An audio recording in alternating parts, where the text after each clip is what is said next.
విలువలేని మనుషులకు ఎంత విలువ ఇచ్చినా చివరికి మన విలువనే తగ్గించే పరిస్థితి వస్తుంది. ఇది నిజమే కదా.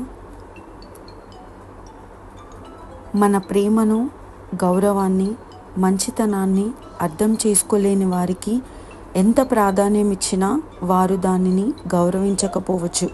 కొన్ని సందర్భాలలో అలాంటి సంబంధాలు మన ఆత్మగౌరవాన్ని, మనశ్శాంతిని, మన విలువను దెబ్బతీస్తాయి. మన మంచితనాన్ని గౌరవించని వారితో లేదా పదే పదే మనల్ని నిర్లక్ష్యం చేసేవారితో వ్యవహరించేటప్పుడు వివేకం కలిగి ఉండాలి. అందుకే బైబిల్ ఇలా చెప్తుంది.